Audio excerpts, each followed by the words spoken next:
Salut la famille, bienvenue sur Animood, j'espère que tout le monde va bien. On se retrouve aujourd'hui pour le dernier épisode de la fameuse série Bac École. Aujourd'hui, on va venir conclure cette série. J'aimerais faire un petit retour sur le bac, on va parler de la population qu'on a à l'intérieur. Enfin bref, j'ai quand même quelques petites choses à vous dire sur le bac. C'est vraiment histoire de pouvoir conclure et vraiment faire une conclusion là-dessus. J'espère que t'es prêt, c'est parti. Et je te rappelle, et ça je sens que tu le vois venir, que cette vidéo est en partenariat avec Matériel Aquatique. Si tu cherches un site internet pour pouvoir commander le matos de ton aquarium et que tu cherches du matériel de qualité avec un très bon prix, et je te le dis, le matériel il a été sélectionné par une équipe qui est ultra passionnée, eh bien écoute, je t'invite à te rendre sur le site de Matériel Aquatique. Et en plus de ça, tu as toutes les modalités directement dans la description et je te mets un lien pour te rendre directement sur leur site, directement dans la description. J'espère que tu es prêt pour cette vidéo un petit peu particulière qui va être sur la conclusion du bac. C'est parti! Dans un premier temps, je pense que ça peut être intéressant de revenir sur l'histoire du bac école.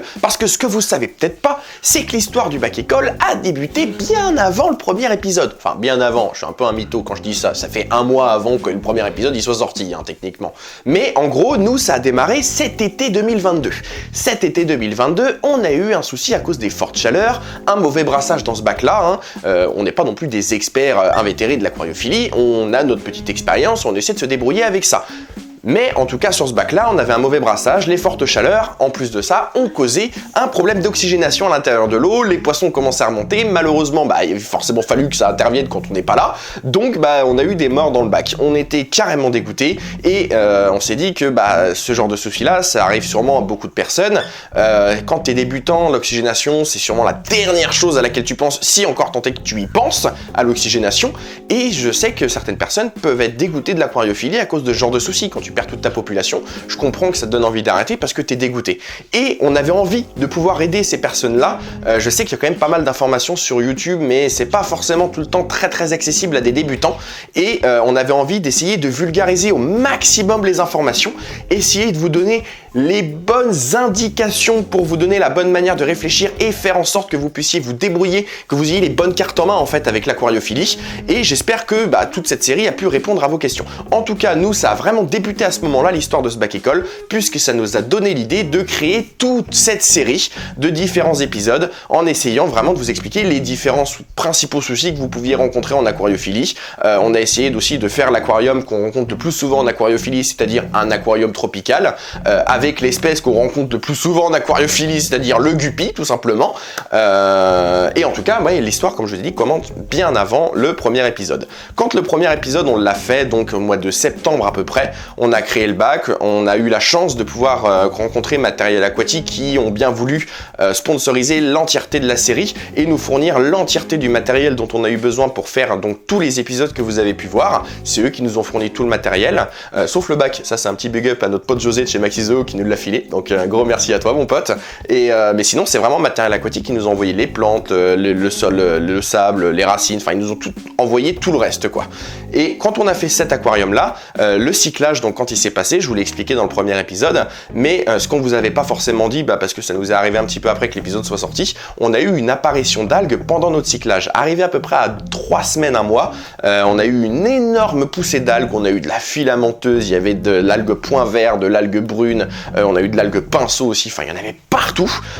Donc on a fait un énorme nettoyage, on a fait exactement ce que je vous ai conseillé de faire en fait tout simplement dans l'épisode qui était dédié aux algues, et ce qu'on a fait a porté ses fruits puisqu'en fait la deuxième réapparition d'algues qui s'est provoquée après était quand même grandement réduite, il n'y en avait pratiquement plus, ce qui veut dire que pendant un cyclage c'est tout à fait normal, donc ce qu'on a fait a bien fonctionné puisque le changement d'eau a fait baisser les nitrites.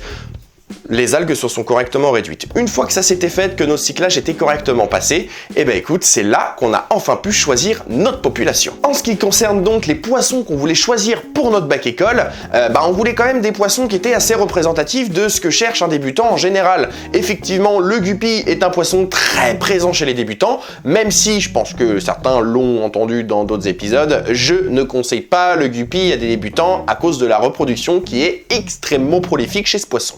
En attendant, ça reste un poisson très présent chez les débutants, comme je vous l'ai dit, c'est pour ça qu'on a fait ce petit choix-là. En plus, il y avait une autre raison, mais ça c'est un délire 100% Alban, il a décidé de partir dans un délire de reproduction, je vous expliquerai ça un petit peu après. Il est complètement matrixé avec ce poisson, il pourrait passer des heures à regarder l'aquarium. En attendant, ce petit poisson, à la base, donc c'est à peu près au bout de 1 mois et demi, voire 2 mois, le premier épisode, qu'on a du coup tourné l'épisode 2 sur le choix de la population, et on a récupéré ces poissons-là directement dans une animalerie, enfin même dans une jardinerie. Je suis assez tatillon sur le choix des guppies. Moi, personnellement, c'est pas forcément un poisson que j'aime énormément. J'aime bien ce poisson, attention, hein, je ne dis pas le contraire, mais je suis pas un grand fan du guppy. Et le problème aussi, c'est que les guppies de base qui vont avoir des couleurs pas forcément très folles, je les aime pas du tout, les motifs et les couleurs qu'on peut trouver dessus. Donc, on s'est trouvé une petite sélection de guppies, c'était des guppies Showa. On avait trouvé 6 femelles, c'était les 6 dernières, et on a récupéré 2 mâles. Il y avait un mâle orange et un mâle noir. On est revenu ici pour pouvoir faire l'épisode sur l'acclimatation des poissons. Les poissons se sont bien acclimatés dans le bac, mais malheureusement, je pense que la souche de femelles devait être un petit peu fragile, puisqu'elles sont toutes mortes une par une en, je dirais, 2 ou 3 jours. Les mâles, eux, par contre, ont très bien tenu.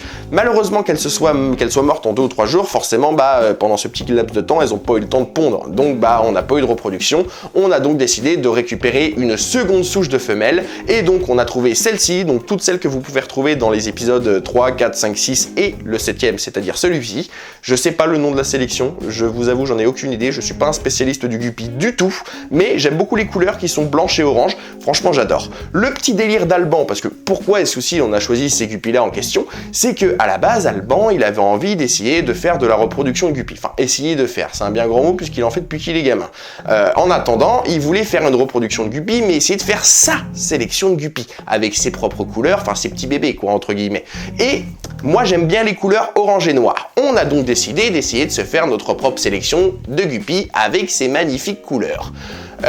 C'est quand même assez compliqué apparemment, moi je savais pas du tout, hein. Je pensais que tu mélangeais les guppies, enfin les couleurs ça allait assez vite quand même, apparemment pas du tout, ça va être un petit peu galère. C'est pour ça qu'une fois que l'épisode va être terminé, tous les guppies que vous voyez là, ils vont être passés directement dans le 120 litres.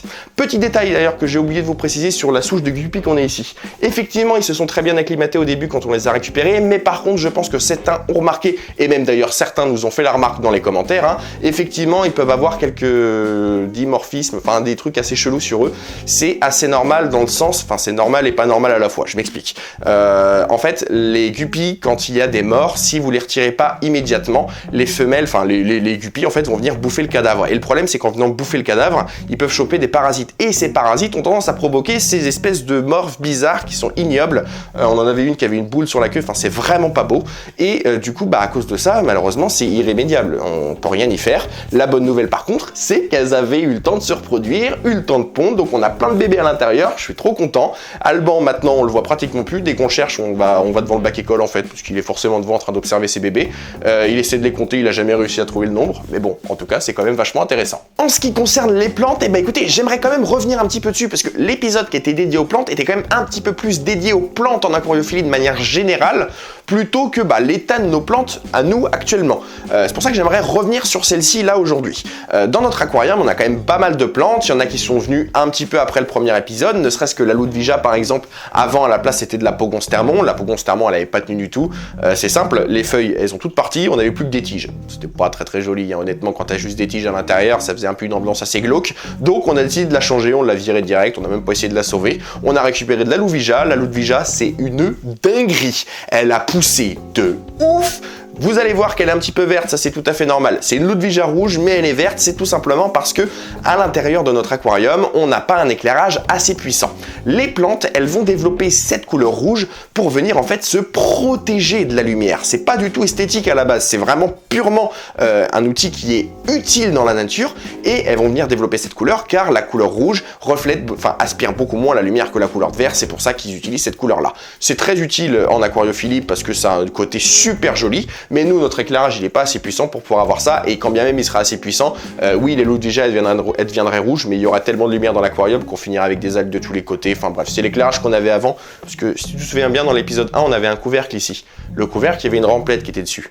La remplette était quand même super puissante. On a eu un gros développement d'algues. C'était pas forcément très joli. On a préféré utiliser cette remplette-là qui va combiner du coup le gros 120 litres et le bac école qui est juste ici. Et on est super satisfait malgré que notre Ludwija, du coup, elle est verte. Sinon, au niveau des autres plantes, on va avoir, donc sur les plantes qui ont vraiment beaucoup poussé, je vous avoue que la mousse, elle en fait littéralement partie, hein. On avait mis de la mousse à l'intérieur, c'est celle-ci, donc on avait de la mousse en portion et on avait de la mousse qui était in vitro. La mousse in vitro, bon bah elle était beaucoup plus jeune que la première, donc forcément elle a poussé beaucoup moins vite. Mais alors quand je vous dis beaucoup moins vite, c'est que on n'a pas vu une grosse augmentation, mais elle n'est pas morte, hein, elle est toujours en vie, mais elle pousse beaucoup moins vite. Par contre, la mousse en portion là, non mais vous avez même pas idée. Je pense que même ce que vous vous imaginez, vous n'êtes pas au résultat. Je vous le dis, on a fait du x5, voire même x8, x10 là-dessus. On en a mis partout, on en a mis dans l'aquarium qui est là, on en a mis chez les grenouilles, on en a mis chez les Lepidodactylus qui sont juste ici. On a mis de la mousse partout. Et là vous avez vu, il y en a pratiquement 3 fois plus que ce qu'on en a mis dans le premier épisode. Non mais c'est du grand n'importe quoi la mousse, ça pousse super vite. La lobelia qui va être juste ici. La lobelia, j'aimerais un petit peu en parler parce que ça reste une réussite malgré qu'elle ait cet aspect pas forcément très esthétique. Je vous explique. Les anciennes feuilles, elles vont avoir cette couleur un petit peu marron. Ça c'est normal, c'est qu'en fait à cause du fort nourrissage qu'on va avoir à cause de nos bébés guppies, la nourriture, les dépôts de nourriture vont venir dessus et comme on n'a pas trop le temps de nettoyer notre aquarium tous les jours, et bah du coup ça provoque cette espèce de dépôt un petit peu marron. C'est pas très gênant pour le développement de la plante, c'est juste pas très esthétique. Si elle n'a plus cette couleur énormément violette, c'est tout simplement parce qu'en fait le CO2 qu'on a mis à l'intérieur de notre bac, et bah en réalité ça fait qu'une semaine ou deux. L'épisode sur le CO2, on l'a tourné qu'il y a une semaine ou deux, ça fait pas tout le temps que tu as vu entre le décalage des épisodes. Donc c'est pour ça que le CO2 n'a pas encore eu le temps de faire son effet, et c'est pour ça que tu vois pas une très grosse progression au niveau des plantes entre l'épisode qui était l'épisode, si je me souviens bien, 5 et l'épisode 7. Au fond, on va avoir aussi une bacopa. La bacopa, elle, moi c'est une plante que j'aime beaucoup. Alban l'aime beaucoup moins parce que il la trouve pas très belle. Après ça c'est les goûts, les couleurs, j'ai envie de vous dire, c'est pas moi qui décide, c'est lui qui commande. Mais celle-ci, malheureusement que je l'aime bien, elle a pas très bien survécu quoi. Elle est en train de mourir, on voit bien que le bas est tout en train de crever, ça finit par faire des tiges un petit peu comme la Pongonce Thermon, donc je pense qu'on va la virer, on va pas du tout essayer de la sauver, on va complètement la virer et ça va être terminé. La plante qui est devant, attention, celle qui est ici là, celle-ci il faut qu'on en discute. À la base, moi je la voulais parce que j'adore les plantes gazonnantes. Je trouve que c'est magnifique quand c'est correctement entretenu, mais je trouve que c'est magnifique quand c'est correctement entretenu. Parce qu'il va falloir du temps. C'est une plante qui a tendance à partir dans tous les sens, mais quand je vous dis dans tous les sens, c'est qu'on en retrouvait dans tout l'aquarium, on en retrouvait un petit peu dans le fond là-bas, alors que c'est carrément à l'opposé du bac, mais visiblement elle, ça la dérange pas d'avoir du décor, elle passe à travers, elle s'en fout complètement, et le gros souci qui est en plus, c'est que à cause des bébés guppies, vu qu'on nourrit beaucoup, et il y a plein de bouffe qui vient se déposer dessus, et tu vois comment elle est moche ? Voilà, c'est le problème qu'on a aujourd'hui. Donc on va la virer, et je vous avoue que Alban, t'es content de la virer ? Oui. Voilà, il est content de la virer parce que lui il l'aime pas du tout. Autant moi j'aime les plantes gazonnantes, visiblement lui le gazon ça lui plaît pas du tout. Donc on va devoir l'enlever. Les Bucephalandra qui sont à l'intérieur, donc des plantes à pousse rapide, à pousse lente, excusez-moi. Ouh là j'ai dit une connerie. Les Bucephalandra qui sont des plantes à pousse lente. Elles se sont super bien développées. On a juste celle-ci là, qui a subi un petit peu de problème d'algues à cause du courant, parce qu'en fait il y a le filtre, là il y a la plante, et il y a le filtre qui vient lui bombarder dessus comme ça, et le problème de ça c'est que on a des algues pinceaux qui viennent se développer dessus, ça va. Elles se sont développées un petit peu pendant un temps, elles stagnent maintenant, elles se développent plus du tout, donc la plante peut reprendre du poil de la bête, on est quand même super content. Mais sinon les Bucephalandra c'est une très bonne expérience, même si je dois dire que pour une plante aquatique, on en est beaucoup plus satisfait en terrarium qu'en aquarium. Et pour finir, j'aimerais vous en parler de cette plante. Il y a un petit truc que j'aimerais vous parler. Voyez, alors dans ce coin-là, vous avez une mousse. Cette mousse, elle nous a été donnée par l'association d'aquariophilie à Angers, les 4A, et elle a, je sais même pas c'est quoi son nom, franchement, on va vous mettre des plans, si jamais il y en a un qui peut nous sortir le nom, je veux bien, parce qu'on connaît pas du tout le nom, et elle a une texture un peu de plastique PVC, elle peut paraître toute molle, un peu spongieuse, mais pas du tout, C'est littéralement du plastique quand on la prend, c'est une espèce de mousse qu'on vient déposer, elle est super bizarre, mais elle est ultra fascinante, et quand on la regarde, on n'arrive pas du tout à décrocher son regard de cette plante. Maintenant, j'aimerais revenir un petit peu sur tout le matériel qu'on a pu utiliser pour pouvoir faire cette série de bac école, vous donner un petit peu mon ressenti sur le matos qu'on a utilisé, parce que peut-être que les marques qu'on a utilisées, c'est des marques qui vous intéressent, c'est des produits qui vous intéressent, et ça peut être intéressant pour vous d'avoir un ressenti après quelques mois d'utilisation. Déjà, l'aquarium en question, c'était un aquarium de 60 litres de chez Ciano qui nous a été filé par notre pote José qui travaille à Maxiso. Merci à toi mon frérot, t'as assuré sur ce coup-là. Et c'est un aquarium que j'aime beaucoup, déjà parce que le verre, il est assez fin, et c'est un verre qui est très clair, il est super transparent. Vraiment, il est de très très grande qualité. Par contre, le petit défaut, parce qu'il y a toujours un petit défaut, ça c'est tout à fait normal, l'éclairage qui va être fourni avec votre aquarium, je trouve que il va être un petit peu trop puissant par rapport à ce qu'on peut retrouver en général dans un aquarium.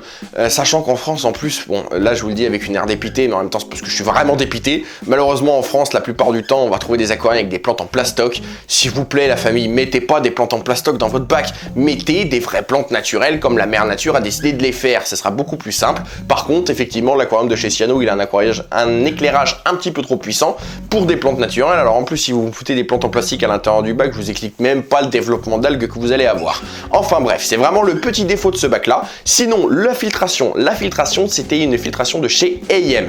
AM, ils sont reconnus et reconnus dans le monde de l'aquariophilie pour être une marque au top du top. La filtration, je vous avoue, elle leur fait pas défaut, hein. Elle est au top du top, elle est géniale. Par contre, on a peut-être été un petit peu trop gourmand sur la puissance de cette filtration. Là, actuellement, on est à 700 ou 800 litres par heure. Je vous avoue que le modèle juste en dessous n'aurait pas été trop mal parce que là, on a un petit peu trop de courant dans notre bac et on peut pas le réduire, on est déjà au minimum. Donc voilà, ça c'est le petit défaut, mais bon, c'est pas un défaut de la marque, c'est un défaut de nous. On a vraiment merdé un petit peu nos calculs. Et voilà, c'était moi qui étais censé calculer.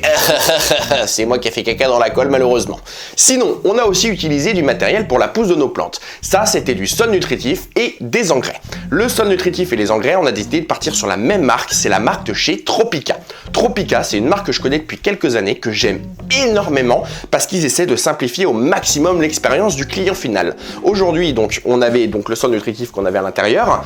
Il a énormément aidé au développement de nos plantes. On en est extrêmement satisfait. Je vous avoue que si on doit réutiliser du sol nutritif, il y a de très grandes chances pour que ce soit la marque Tropica. Mais alors, l'engrais qu'il propose, il est d'une simplicité incroyable. Bougez pas, je vous le montre. Il est par là, il est là. Voilà, on va avoir deux petites bouteilles. Les petites bouteilles, je vous conseille de les utiliser en même temps si bien sûr vous utilisez tous les types de plantes, puisqu'il y en a un pour les plantes à pousse rapide et un autre qui va être pour les plantes à pousse lente. Donc typiquement, la Ludwija, toutes les plantes qui vont pousser super rapidement comme celle-ci, la Ludwija, la Bacopa, ça va être celui-ci. Et sinon, tout ce qui va être Anubia, Bucephalandra, ça va être ce produit-là. Et je vous avoue qu'il n'y a rien de plus. Tu regardes juste le litrage de ton bac, combien de pression il faut que tu mettes par semaine, et c'est tout. C'est d'une simplicité absolue et j'en suis très content. Ça fonctionne super bien, ça a été super efficace avec nos plantes. En plus de chez Tropica, puisqu'il n'y a pas que ces produits-là qu'on a achetés chez eux, enfin qu'on a récupéré de la part de Matériel Aquatique, encore merci à vous les gars, c'est aussi le kit CO2. Le kit CO2 vient aussi de chez Tropica et alors là, celui-là, j'en suis ultra satisfait. Je voulais pour cet aquarium, il est pas très grand, donc je voulais éviter d'avoir une espèce de grosse bouteille de chez JBL ou alors une grosse bouteille SodaStream pour avoir un kit CO2. Enfin, je voulais pas un machin plus grand que l'aquarium, quoi. Parce que beaucoup me comprendront. Là, j'ai été super satisfait. Regardez, il est juste ici. Enfin, il est pas très grand. Je vais pas vous le montrer, on vous mettra des plans d'insert. Là, on est ultra satisfait. Le kit CO2, il est pas très grand. Il est grand comme ça maximum avec le manomètre. En plus, vous avez un petit support pour la bouteille qui peut se poser soit à côté de l'aquarium, soit directement sur votre aquarium. Ça, c'est la véritable petite pépite. Et je l'adore ce petit truc. Par contre, le petit défaut qu'il peut potentiellement avoir, parce qu'il faut forcément qu'il y ait des défauts, je vous l'ai déjà dit, le matériel qui va être fourni avec n'est pas forcément complet quand on a une expérience de très grand débutant. Typiquement, il ne va pas y avoir forcément de compte-gouttes qui va être fourni avec. Vous avez donc le clapet anti-retour, vous avez la petite buse de sortie pour le CO2, vous avez la bouteille, vous avez le manomètre, enfin vous avez tout ça. Mais il y a 2-3 trucs qui vous permettent d'avoir une expérience un peu meilleure qui vont pas forcément être fournis. Par contre, il est très accessible pour les débutants puisqu'il est vendu à un prix pas forcément très excessif. Et pour finir avec le matériel, on a aussi utilisé du sol de chez Wio. Ça, c'était une toute nouvelle marque, je la connaissais pas du tout, on l'a découverte cet été 2022 en fait, quand on a eu la proposition avec Matériel Aquatique pour pouvoir faire le partenariat. Ils nous ont demandé si on voulait bien tester leur toute nouvelle gamme qui venait juste de récupérer, c'était la gamme de chez Wio. Il leur restait quelques produits disponibles, on a du coup décidé de partir sur le sol Himalaya Sand et je vous avoue, c'est une vraie pépite, il a pas bougé, la couleur a pas changé, c'est une vraie dinguerie, il se tient super bien et en plus de ça, l'avantage c'est que quand vous allez sélectionner votre sable sur le site internet, vous allez avoir d'afficher le sable avec la couleur une fois sec et le sable avec la couleur une fois mouillé parce qu'il y a toujours une petite différence et ça vous permet de faire le meilleur choix possible. En plus, malheureusement ça c'était pas disponible quand on a fait notre choix de sable, mais ils vont avoir une gamme type biotope, c'est-à-dire une gamme où vous allez avoir du sable ou alors différents graviers avec des petites branches, des feuilles, des petits fruits à coque, ce genre de choses qu'on peut retrouver dans un certain type de biotope, typiquement un biotope amazonien, ce genre de choses. Et ça c'est vraiment une dinguerie quand tu cherches à avoir l'aquarium le plus naturel possible. Pour conclure, j'aimerais vous donner un petit peu mon avis personnel, mon ressenti personnel sur tous ces épisodes du Bac École. Sachez déjà que ça a été un énorme plaisir pour nous tous de faire tous ces épisodes de Bac École. Ça a été aussi un énorme défi parce qu'on a découvert une nouvelle méthode d'écriture, une nouvelle méthode de tournage. En plus de ça, sur l'épisode 4, 5, 6, et l'épisode 7 aussi d'ailleurs, on a eu notre espèce de galère de local, donc on voulait avoir le même décor pour tous les épisodes. Il a donc fallu qu'on tourne tous les épisodes de manière très serrée. Ça aussi, ça a été un énorme défi. Mais en attendant, ça a été une super expérience et j'en suis vraiment content. J'espère qu'on a pu répondre à vos questions que vous pouviez vous poser sur l'aquariophilie d'eau douce. Je rappelle quand même que l'épisode 1 était réellement dédié à la fabrication d'un bac tropical type amazonien, asiatique, ça pouvait correspondre. Mais par contre, tous les autres épisodes, eux, ils sont parfaitement valables pour tous les types d'aquarium d'eau douce. Que tu sois sur du Malawi, sur du poisson rouge, sur du tropique, on s'en fout. L'entretien, c'est la même chose pour tous. Les algues, c'est les mêmes pour tous. On s'en fout. T'inquiète, les épisodes sont parfaitement valables. Si jamais ce genre de concept de vidéo te plaît, tu décides d'en avoir encore plus, ou alors tu as envie qu'on aille encore plus loin dans la série du Bac École, écoute, je t'invite à t'abonner, à appuyer sur la petite cloche et à nous lâcher un pouce bleu. Plus il y aura de pouces bleus, plus ça nous donnera envie de faire d'autres épisodes ou alors une autre série complètement sur le Bac École. Pourquoi pas un autre type de biotope ou alors peut-être sur l'eau de mer. Enfin, je sais pas. On peut peut-être apprendre ensemble. Pourquoi pas? Le Bac École, c'est pas forcément moi qui vous apprend. Ça peut être nous tous qui apprenons ensemble. Ça peut être des concepts de vidéos. En tout cas, l'avenir nous le dira. Je vous retrouve dans une semaine, dimanche 11h. C'était Matt sur Animood. Je te fais des bisous. Ciao!